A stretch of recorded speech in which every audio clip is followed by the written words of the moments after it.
Tinatanong mong depression, yung sakit ng depression, sakit ng hindi Kristiyano yun.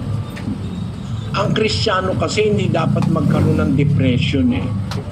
Kasi meron silang tiwala sa Diyos at kay Kristo. Sa Filipos 4:6 hanggang 7, hindi pwedeng magka-depression ang isang Kristiyanong naniniwala kay Kristo at sa Diyos eh. Basahin natin to, kapatid na Daniel. Huwag kayong mga balisa sa anumang bagay, kundi sa lahat ng mga bagay sa pamamagitan ng panalangin at daing na may pagpapasalamat ay ipakilala ninyo ang inyong mga kahilingan sa Diyos. At ang kapayapaan ng Diyos na di masayod ng pag-iisip ay mag-iingat ng inyong mga puso at ng inyong mga pag-iisip kay Kristo Jesus. Pagka may tiwala ka sa Diyos, yung kanyang kapayapaan, the peace of God, will keep your minds and hearts in Christ Jesus. Iingatan ng Diyos yung isip mo, puso mo. Hindi sasagi sa'yo yung pagpapakamatay o suicide. Hindi. Kasi iniingatan ka nung kapayapaan ng Diyos dahil nagtitiwala ka sa Kanya eh. Kaya sabi, huwag kayong mabalisa sa anumang bagay. Yung kabalisahan kasi, marami yan eh. Ako, naranasan ko yan sa buhay ko. Bago ako napunta rito sa Brazil. Ang ginawang pag-uusig sa akin ng Iglesia ni Manalo, napakatindi. Hanggang 2:00 ng madaling araw, mga Iglesia ni Manalo, papaligiran yung aming lugar sa Apalit. May kasamang mga NBI. Pagkatapos meron silang mga grenade launcher. Yung mga babaeng bauro na kinukup-kup namin. At saka yung mga nandoong nakatira, naliligalig sila. At yung mga kapatid na nagmamalasakit sa akin, pupuntahan ako dun sa aking kwarto, nakapaligid sila sa akin, baka ikaw makapasok sila, damputin ka, kapatid na Eli, sabi nila sa akin. Ayan o, noong 2002, 3:19 ng madaling araw, pumunta yung mga NBI kasama yung ministro ni Manalo at mahigit na 500 miyembro nila, ikot ng ikot doon sa aming compound, nakaligalig. Minsan, pumasok naman kasama pa yung mayor sa Apalit, pinagsisira yung aming mga kwarto, mga taon doon, mga padlock, pinagkikiba yung mga naghahanap siguro ng ebidensya para kami ay makasuhan. Pagkatapos, kinasuhan ako ng Iglesia ni Manalo na merong halos 20 mga kaso. Nung mga panahon na yon, kapatid, parang meron akong anxiety, parang meron akong, hindi ko alam nararamdaman ko. Kasi sabi ng aking abogado, si attorney, dating Solicitor General, si attorney Frank Chavez, Eli, mag-iingat ka, sabi ni Frank Chavez. Mag-iingat ka, meron ako ikang mga intelligence report na gusto kanilang makuha. Kaya kung ano-anong mga kaso ang ipinapa. Biro mo, ang kaso libel lang, libel lang. Ang sasalakay na NBI may grenade launcher. Libel lang ang kaso. Hindi naman masyadong malaki ang piyansa nun. Nagpiyansa lang ako ng 2,000 mahigit eh. Ang pumupunta sa compound namin eh, parang tinatakot kami. Kung hindi ka nagtitiwala sa Diyos, magkakaroon ka ng anxiety. Doon mga panahon na yon, mga 2002, 2003, 2004, hanggang noong sinabi na sa akin ni Attorney Frank Chavez, umalis ka na muna sa bansa, sabi niya. Tapos kausap ko yung 2 kaibigan niya na judge na nag-a-analyze nung kaso. Alis ka na muna, Mr. Soriano, sabi nung isang judge.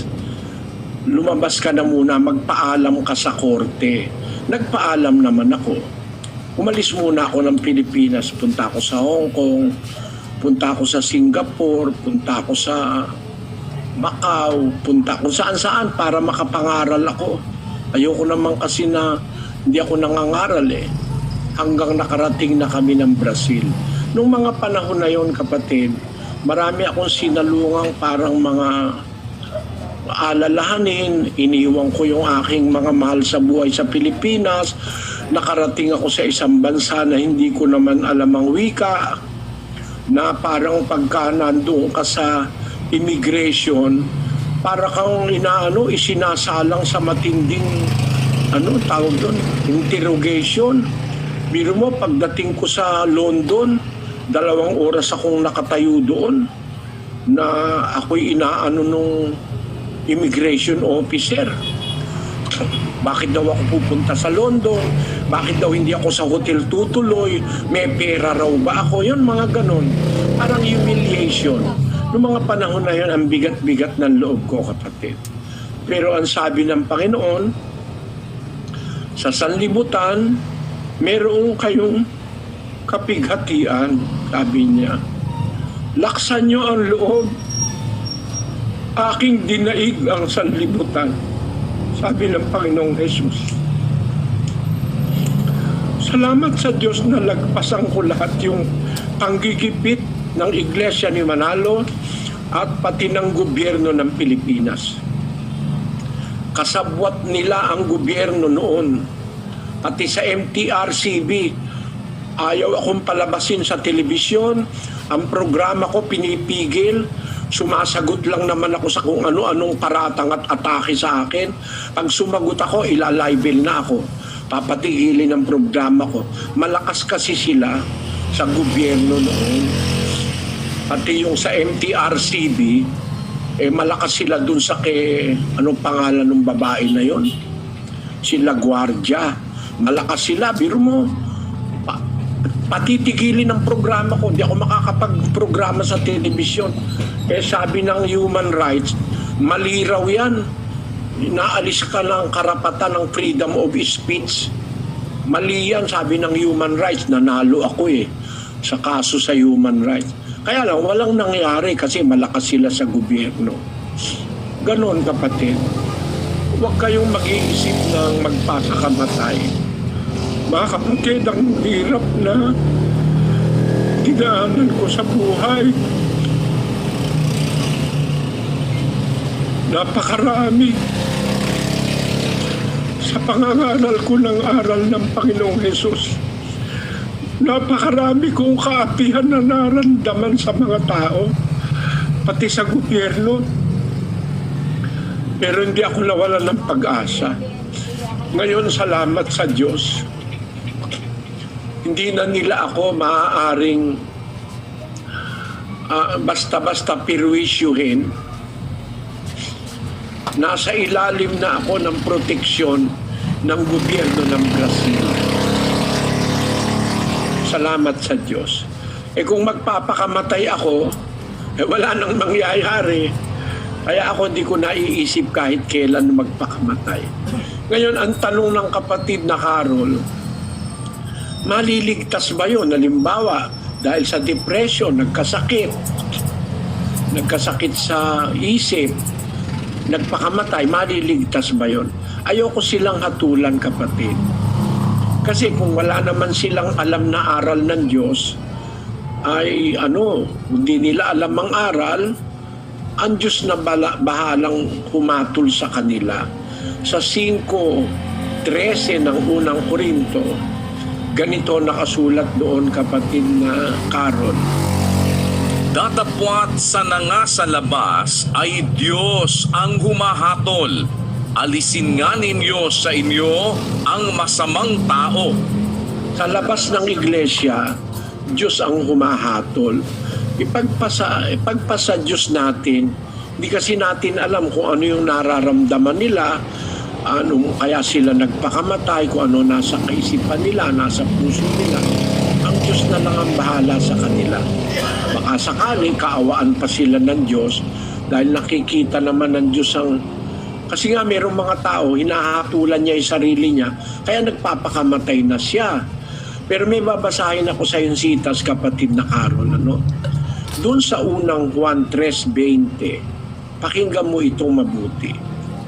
Sapagkat kung hinahatulan tayo ng ating puso, ang Diyos ay lalong dakila kaysa ating puso at nalalaman niya ang lahat ng mga bagay. Alam mo kapatid na Carol, kung minsan pagka hinahatulan mo na yung sarili mo, parang doon ang punto na napakamatay na, wala nang pag-asa, tumatalo na sa building. Ang sabi ng salita ng Diyos, kung hinahatulan natin ang ating puso, ang Diyos lalong dakila kaysa ating puso. Umasa tayo sa Diyos. At sabi niya ang Biblia, nalalaman kasi ng Diyos ang lahat ng bagay. So ang Diyos ang nakakaalam na lahat ng bagay dun sa mga nagpakamatay dahil sa anxiety, depression. Ang Diyos na ang makakahatol sa kanila. Ako ayokong makialam doon kapatid. Pero masasabi ko, masama talaga yung magpakamatay. Masama yun. Yun ang ginawa ni Judas Iscariote. Kaya siya napahamak Nagpakamatay siya. Baka kung hindi nga nagpakamatay yun, baka mapatawad pa yun Pero tinawag siya ng Panginoong Kristo, anak ng kapahamakan, son of perdition. Dahil nga hindi nagpakamatay siya Naisip ko nga, baka yun kung hindi nagpakamatay, maligtas pa yun maging dapat pa Bakit? Si Pedro rin naman, di ba? Apostol din si Pedro, idininay niya si Kristo, 3 beses niya idininay Halos pareho lang sila ni Judas Pero si Pedro nagsisi, naging dapat siya sa Diyos. Si Judas, ba't hindi naging dapat? Nagpakamatay kasi Kaya yung mga nagtatangka magpakamatay, wag. Matitiis nyo yan.